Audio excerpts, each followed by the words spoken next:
Montana Territory, 1887. Nora Callum had exactly 3 hours. She had counted them from the moment Harlan Voss had come to her door that morning, the second morning in a row, and had told her, with the patience of a man who prefers not to repeat himself, that the amount was $14, and that if it was not on his desk before sundown, he would file with the county office first thing in the morning. Once that process began, the legal fees would be added to the debt. He would not stop the sale. $14. She had $4.40. She had $4.40 after selling the last of the autumn preserves that morning, after the embroidery work she had delivered to Mrs. Caldwell on Tuesday, after the 3 shirts she had finished by lamplight on Wednesday, with her eyes burning from the strain. $4.40 was not 14. She had been standing in the yard after Voss left, looking at the small property her father had worked for 22 years, the house, the barn, the half-dozen chickens, the kitchen garden going brown at the edges for lack of time to tend it.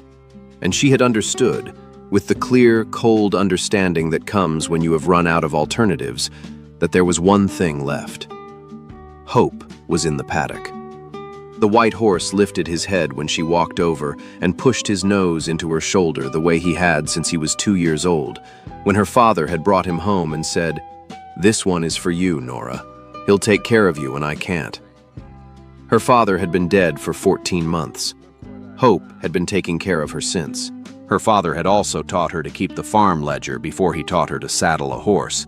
He said land was lost more often through bad arithmetic than bad weather. She had run the arithmetic 3 times. It came out the same each time. She stood at the paddock fence and held Hope's nose against her shoulder and did not pretend the numbers would change. They would not change. She needed $10 she did not have, and she had one thing worth more than $10, and she was going to sell it to the one person she trusted to treat it correctly. Her father had told her, in the last month of his life, with the practicality of a man who knew he was leaving things unfinished, "If you ever have to let Hope go, take him to Robert Shaw. He knows horses. He's a fair man. He'll treat the animal right." He had said it once, clearly, without repetition. Reflective. She had remembered it for 14 months without needing it. She needed it now. Determined, she went inside and got her coat. James Callum had left his daughter a small property and a large set of skills. 40 acres on the east side of the valley. Not the best land, not the worst. The kind that produced enough if you worked it correctly. It had been enough for one man and a daughter and a horse named Hope. It was not enough for one woman alone. This was not something Nora had understood when her father died. She had understood it gradually over 14 months, the way you understand things that arrive without announcement, first as a suspicion, then as arithmetic that would not come out right. She had tried everything. She sewed. A shirt in 3 hours when the light was good, and the women on the larger ranches paid fair wages for skilled work. She sold preserves and cured meats at the Cedar Falls market on Saturdays. She delivered everything herself on Hope, who was the reason delivery was possible, and who ate feed that cost money she did not quite have. The debt had started small. In the week after her father's funeral, she had needed money for the property taxes, the feed bill, and the barn roof repairs that could not wait for winter. She had borrowed from Harlan Voss, $22 at terms that seemed reasonable until she understood them. She had been paying down the principal with the patience of someone moving a large rock 1 inch at a time, making the same walk to the lending office for most of the past year. She had missed one payment in September when a mare kicked over her sewing basket, and she lost 4 days of work to a sprained wrist. She had missed another last week. This morning, Voss had come in person. She had listened on the porch with her hands still floury from the bread she had been making when he knocked. She had not argued because there was nothing to argue with. The terms were the terms, and she had signed them. The remaining principal was $8. The payment due included interest and a penalty for the second late notice, bringing the total to 14. When he left, she had gone back inside and finished the bread because the bread needed finishing. She had made 12 loaves. She had stacked them on the kitchen table. She had stood in the kitchen with the smell of fresh bread in the air and the weight of $9.60 of difference on her chest. Then she had gone to get her coat. The Shaw Ranch was 12 minutes from the Callum property on horseback. 12 minutes that covered, in most respects, the distance between two entirely different operations.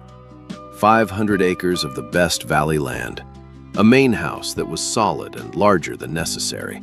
A barn that was the largest private barn in the county. Cattle visible from the road as a constant moving presence in the south pasture. Robert Shaw had inherited the operation at 28, 6 years ago, and had managed it by the simple method of working harder than anyone else and asking good questions of people who knew more than he did. He had known her father the way good neighbors know each other. Shared fence line, shared respect, occasional conversation at the Cedar Falls market. He had watched the Callum property from that distance for 14 months. He had not interfered because James Callum's daughter was clearly capable and clearly proud, and interfering with capable, proud people was the kind of thing that ended neighborly relationships permanently. He had told himself this on more than one occasion, when he had seen the lamp burning late in the Callum house from the ridge. Nora rode Hope to the Shaw Ranch gate at 2:30. Robert was in the corral working a young sorrel, patient work, the kind that required the horse to understand it was being asked rather than told. He saw her at the gate and read something in the way she was sitting, straight, the way you sit when you are managing something, and handed the sorrel's lead to Tom and walked over. Tom watched him go with the expression of a man filing an observation for future reference. Robert took off his hat at the gate. "Nora," he said. "Robert," she said. She had rehearsed 3 versions of what she was going to say. "I need to sell Hope," she said. None of the rehearsed versions had started like that. He looked at Hope. He looked at her. He said nothing, which was the right thing. She needed to get through it, and his silence gave her the space to do it. "Harlan Voss is calling the debt today, before sundown. I'm short $9.60 and I have nothing left to sell except Hope." She held his gaze. "My father said if I ever had to let him go, to bring him to you." She paused. "He said you'd treat him right." Robert looked at Hope for a long moment.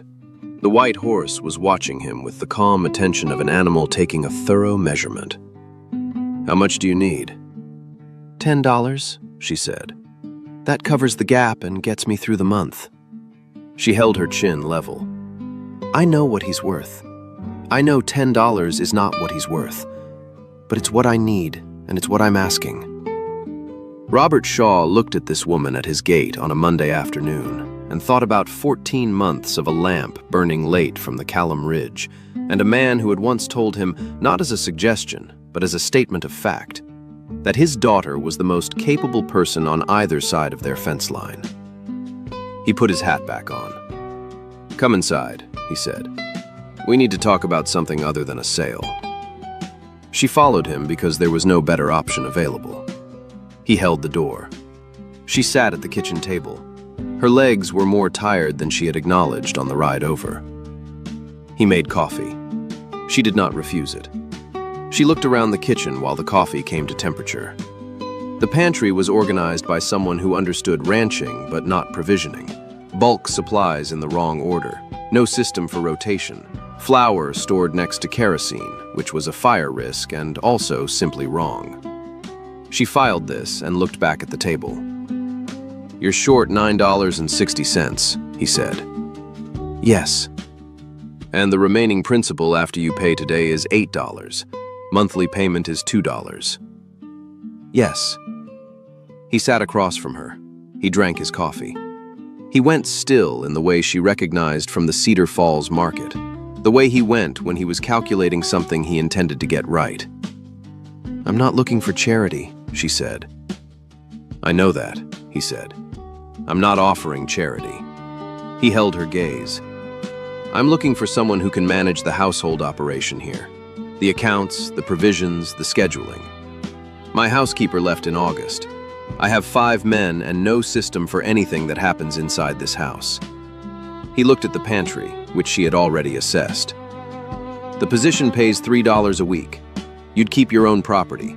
You'd ride over daily or stay here depending on the week's work." She looked at him. "That's a fair wage for that work," she said. "It's what the work is worth. If I take it, I cover Voss today out of an advance, and I'm clear of the deficit in 3 weeks." "Yes," he said. "I'll advance you $10 against the first wages. You pay Voss. You keep Hope. He can work from here. Better paddock, better feed." He held her gaze. "That is a practical arrangement that benefits both parties." She looked at the kitchen. She looked at the pantry. She looked at this man who had known her father and who had watched 14 months of a lamp burning late from the Callum Ridge without once coming to the door. "Why didn't you come before?" she said. He looked at his cup. "Because you didn't ask," he said. "And because your father told me once that you had more pride than good sense," which he meant as the highest compliment he knew how to give. He held her gaze. "I respected that. I respected it too long, maybe." He paused. "I'd rather give you both a home," he said. "The position and the paddock for Hope. That is not charity. That is a practical arrangement." She sat in Robert Shaw's kitchen with $4.40 to her name and 2 hours until sundown. She thought about her father, who had said, "Take him to Robert Shaw. He'll treat the animal right." She had thought he meant the horse. "All right," she said. "I'll take the position." He stood up. "I'll get the $10. She paid Harlan Voss at $4.45. He received the money with the expression of a man who had expected a different outcome. She did not explain where it had come from. She walked back to Hope and put her forehead against his and stood there for a moment in the Cedar Falls late afternoon. Then she rode home and made supper and went to bed. She started at the Shaw Ranch on Wednesday. The house accounts were a disaster, not from negligence, but from the accumulated disorder of a busy man who understood cattle and had no system for anything that happened inside 4 walls. She spent the first day making an inventory. She spent the second building a system. On Friday afternoon, Tom came into the kitchen where she was reorganizing the pantry and stopped in the doorway. "The sugar was where I could find it," he said. She looked at him. "The sugar was stored next to the kerosene." "I knew where it was." "It was also a fire hazard." Tom looked at the new location of the sugar. He looked at Nora. He looked at the new location of the sugar again. "Robert know you moved everything?" "Robert hired me to manage the house," she said. "The pantry is in the house." Tom leaned against the doorframe with the expression of a man who has just witnessed something he intends to remember. "You've been here 3 days," he said. "The pantry needed attention on day 1, she said. "I was being patient." Tom looked at the reorganized shelves. He looked at this woman who had arrived 3 days ago with a white horse and a composed expression, and had proceeded to dismantle and rebuild the entire organizational logic of a kitchen that had been operating in its own fashion for 6 years. He nodded slowly. "Robert's going to notice," he said. "Good," she said. Tom went back outside. He found Robert at the south pasture fence and said, without preamble, "The new housekeeper moved the sugar." Robert looked at him. "Is that a problem?" Tom considered this. "No," he said. He went back to work. Robert looked at the house for a moment. Then he went back to the cattle.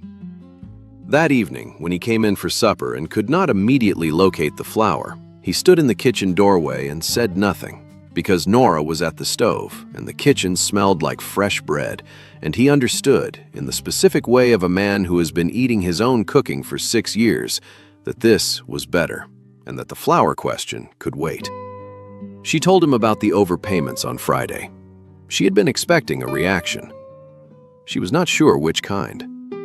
He sat at the kitchen table and looked at the figures she had laid out.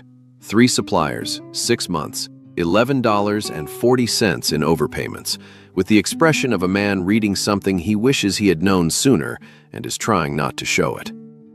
"You found this in 3 days," he said. The filing system had room for improvement. "How much room?" "Considerable room." She looked at the ledger. My father taught me to keep the farm books before he taught me to saddle a horse. He said land was lost more often through bad arithmetic than bad weather. Robert looked at the figures. He looked at her. He said something she had not expected.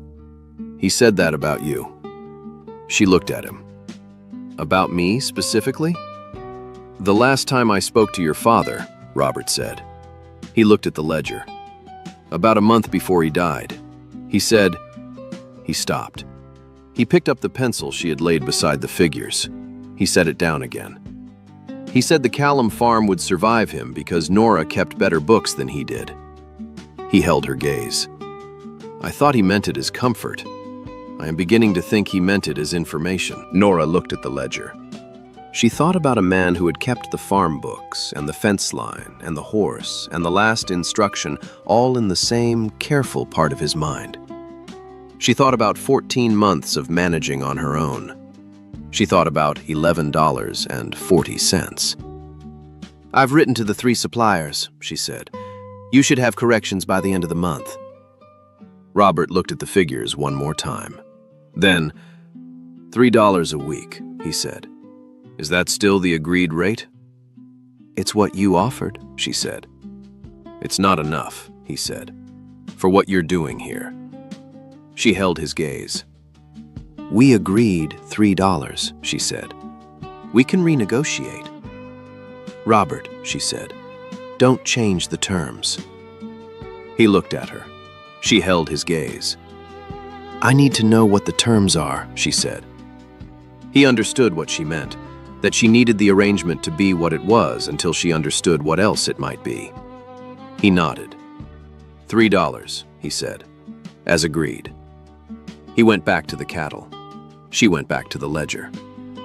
Tom, who had been working on a harness in the adjacent room and had heard all of it, said nothing. He went outside and made a mental note. Before we go on, most of you listening right now are somewhere in the middle of something. Maybe you're driving, maybe you're cooking or folding laundry, sitting somewhere quiet, letting this story keep you company. That's what Forever on the Frontier is for. If Nora and Robert are worth your afternoon, leave a like. It means more than you know. Tell me in the comments where you are right now. I read every one. Now let's get back, because December is coming to Montana territory, and a decision is about to be made without anyone's permission. December came to Montana territory the way it always came, without negotiation. The lower fence rails disappeared. Nora's 12-minute ride became 40 minutes of careful work through drifts that Hope navigated with the patience of an animal that has done harder things. On the 3rd day of it, Robert said, without particular ceremony, that the east bedroom was unused and that it made no practical sense for her to ride 40 minutes in the dark when the work was here. She had moved into the east bedroom. She told herself it was practical. She told herself this every morning when she sat at the kitchen table with her coffee before the house was awake, watching the Montana territory dark turn to gray, turn to the particular blue of a winter morning, listening to the specific creak of the 3rd floorboard in the hallway that she now knew meant Robert was up. She knew he took his coffee black. She knew he read at the kitchen table for 20 minutes every morning before going out, and that on the mornings when something was worrying him, he read the same page twice without noticing. There had been more second reads in December than in November. One evening in December, she found him in the barn after supper, working on a harness by lamplight. This was not unusual. What was unusual was the object on the workbench beside him. A leather-handled tool, old, the kind of thing that had been repaired multiple times and used carefully and repaired again. She recognized the mark stamped into the handle before she recognized anything else. It was her father's stamp. That was his, she said. Robert looked at the tool. He looked at her. He lent it to me 4 years ago, he said. I kept meaning to return it. He turned it over in his hands. After he died, I thought... He stopped. He looked at the lamp. I kept it because it was the last thing he lent me. I should have brought it to you. I didn't know how. She stood in the barn doorway in the December cold and looked at a tool she had last seen in her father's hand. She thought about a man who had known Robert Shaw well enough to lend him something and trust it would come back. She thought about, take him to Robert Shaw. She crossed the barn and took the tool from his hands and looked at it and gave it back. "Keep it," she said. "He'd want it used." Robert held the tool. He held her gaze. "He talked about you," he said. "Often?" she said. "Every time I saw him," he said. She looked at the lamp. Outside the Montana Territory, December was dark and cold and entirely unhurried. She went back inside and did not examine too closely what she was feeling, which was the specific warmth of a place that had started somewhere between November and December to feel like hers. On the first Monday of January, Nora rode to Cedar Falls to pay the monthly installment on the Voss debt. She had her payment ready, $2 exact, in an envelope she had prepared Sunday evening. She put the envelope on the counter. The clerk looked at it. He looked at his ledger. He looked at her with the expression of a man whose information does not match what is in front of him. "Miss Callum," he said, "the account was settled." She looked at him. "What?" "In full." He turned the ledger toward her. "January 15th, payment of $8 against the full remaining principal." He pointed to the entry. "The account is closed." Nora looked at the ledger entry. January 15th. She had been at the Shaw Ranch on January 15th. She had spent the morning reorganizing the provision schedule and the afternoon on a broken wheel spoke that Tom could not fix correctly. She looked at the payment line. Robert Shaw. She folded the $2 envelope and put it back in her pocket. She thanked the clerk. She walked out into the Cedar Falls street. She stood on the boardwalk for a moment. The Montana Territory January was cold and entirely indifferent to what she was feeling. She thought about a Monday afternoon in November and a man who had said, "That is a practical arrangement that benefits both parties." She thought about $3 a week and "don't change the terms." She thought about $11.40 in overpayments and a leather-handled tool on a workbench. She thought about her father talking about her every time he saw Robert. She thought about $8 paid on January 15th without a word to her. She got on hope. She rode back to the Shaw Ranch. She did not decide what she was going to say. She decided only that she was going to say it before she found a reason not to. He was at the south fence when she arrived. She rode to where he was and got down from Hope and stood beside him. He looked at her. He read her face. "You went to the lending office," he said. "Yes," she said. He looked at the fence. "Robert," she said. "It was $8, he said. "It was not. That is not the point." "I know that's not the point." He looked at the mountains. He looked at her. "I should have told you. I didn't tell you because I knew you wouldn't accept it if I asked first." A pause. "I was right about that. That does not make it right." She was very still. "I was wrong," he said. "Helping you did not give me the right to decide for you. The $8 can remain alone.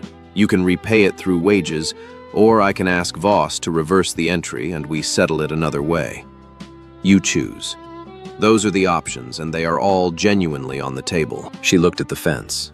She looked at Hope, grazing a few yards away with the complete peace of an animal that has found a good place and knows it.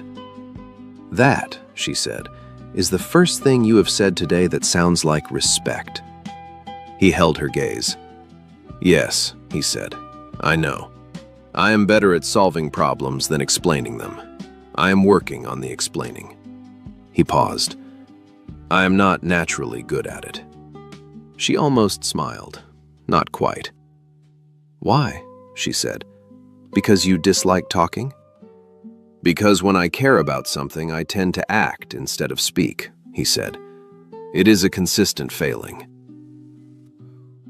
He held her gaze. "I paid the $8 because I was not comfortable watching you carry it. Not because you couldn't manage it. You clearly can manage it better than I managed my own accounts for 6 years. Because I didn't want you to have to. He looked at his hands. That is the honest reason. I should have found a way to be honest about it at the time, instead of acting alone. She stood at the fence in the February cold and looked at a man who had paid $8 and said nothing about it for 3 weeks, and had just offered her 3 genuine options and admitted a consistent failing without decoration. She thought about a house that had started feeling like hers between November and December.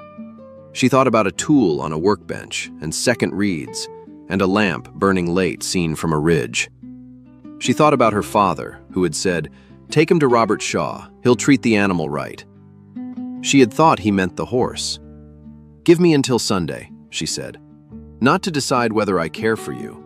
I know whether I care for you." She held his gaze. "To decide whether I can trust you with that knowledge." He nodded. No argument, no persuasion. "Sunday," he said. She got on Hope. She rode home. Behind her, Tom, who had been checking the east section of the fence and had heard most of this, waited until she was gone. Then he walked over to Robert. "April," Tom said. Robert looked at him. "What?" "I'm betting April," Tom said, "for the proposal." He went back to work. She came back on Sunday. Not with an answer ready. With the answer she had already known and had spent 3 days deciding she could trust. He was on the porch when she rode in, which meant he had been watching for her, which she noted. She tied Hope at the post and walked to the porch and sat on the step. He sat beside her. They looked at the Montana Territory February, at the snow on the lower pastures and the mountains, and Hope visible at the post with the patience of an animal that has long since decided where it belongs. "The $8, she said. "I'll repay it through wages. $2 a month until it's settled." "All right," he said. "And you ask me next time."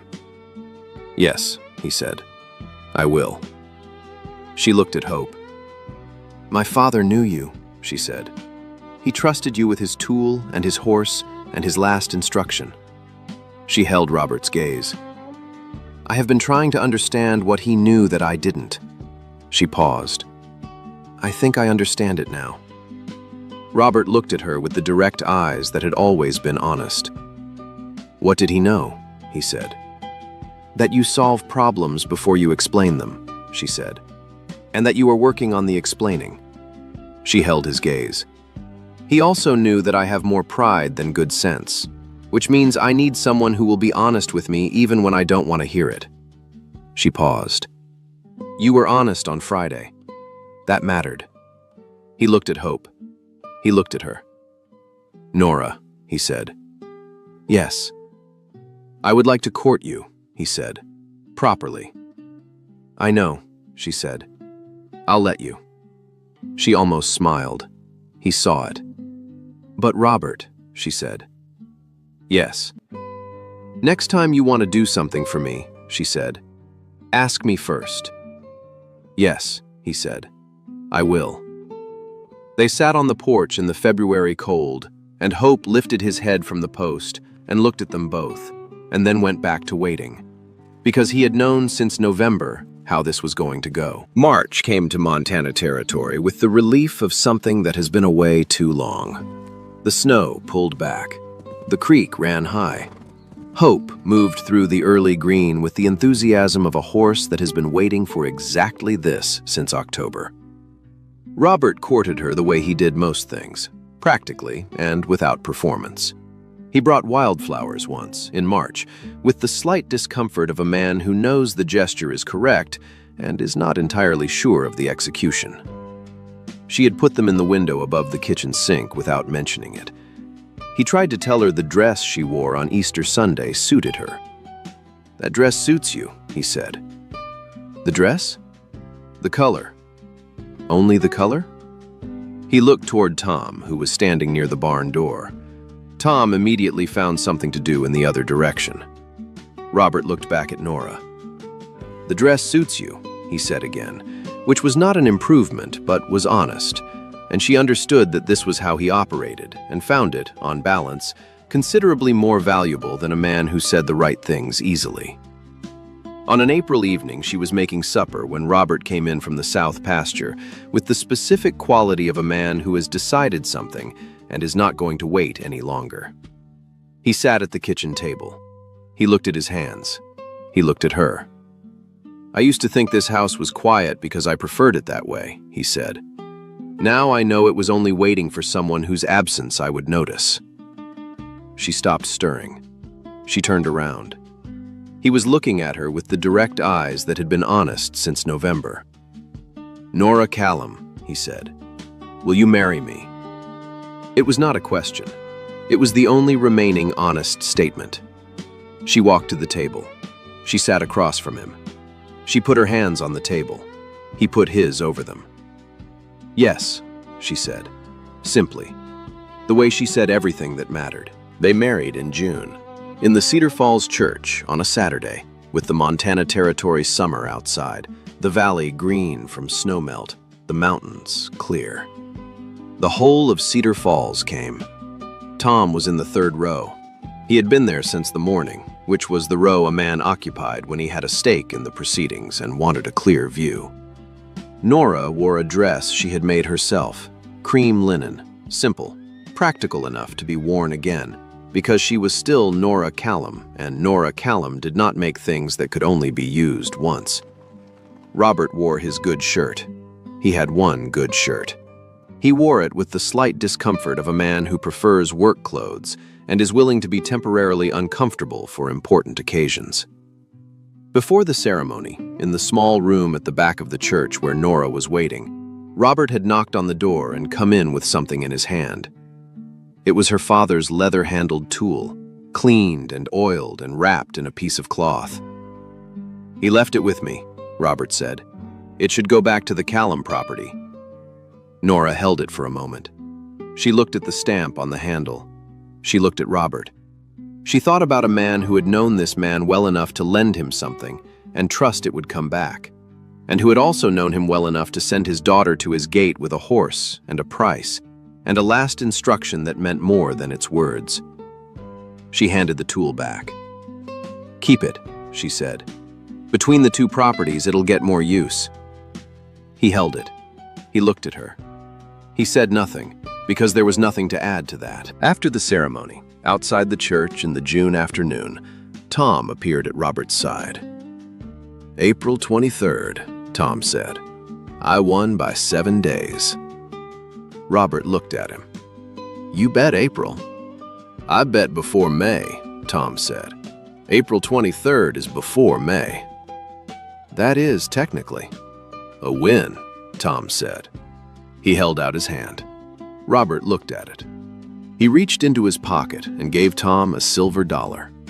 Tom accepted it with the satisfaction of a man who has been right about something since November. "You should have bet February," Robert said. "I knew February," Tom said. "I just didn't think you did." He walked away.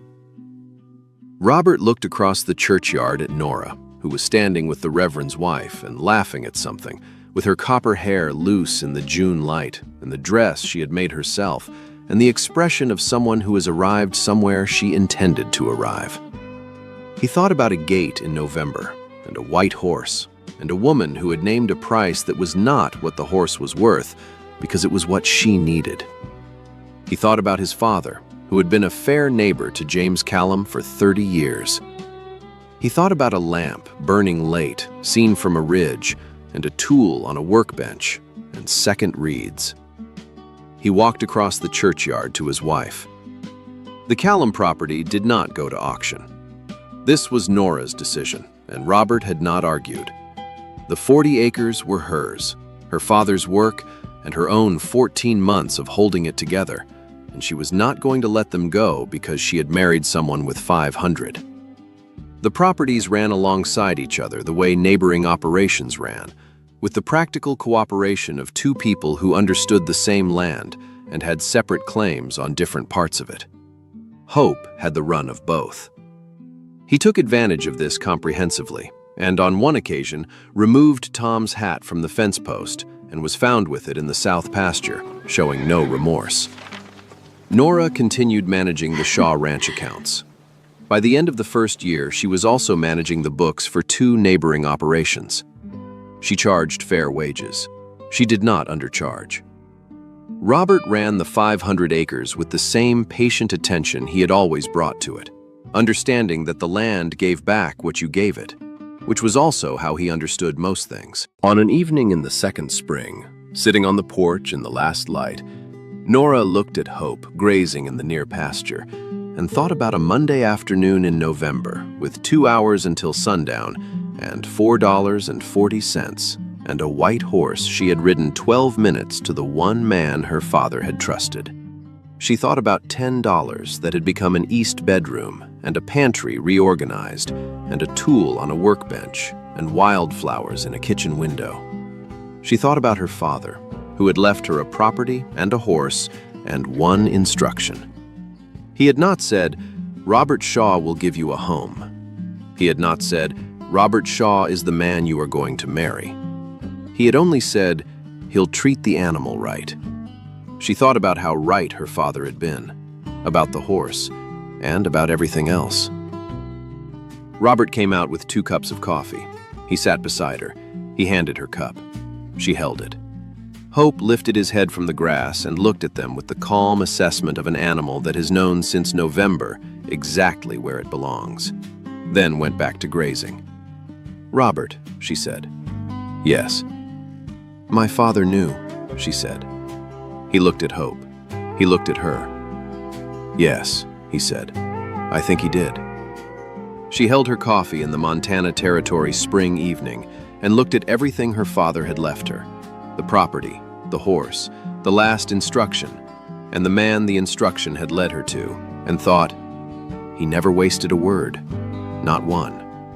It was, without question, exactly right. Nora Callum rode to the Shaw Ranch gate on a Monday afternoon in November with a white horse and a price that was not what the horse was worth. She was not selling the horse. She was following the last instruction her father gave her. Take him to Robert Shaw. He'll treat the animal right. He had. He had treated the horse right, and the accounts right, and eventually Nora right, which meant honestly, patiently, and with the understanding that a woman who had managed 40 acres alone for 14 months did not need saving. She needed fair terms.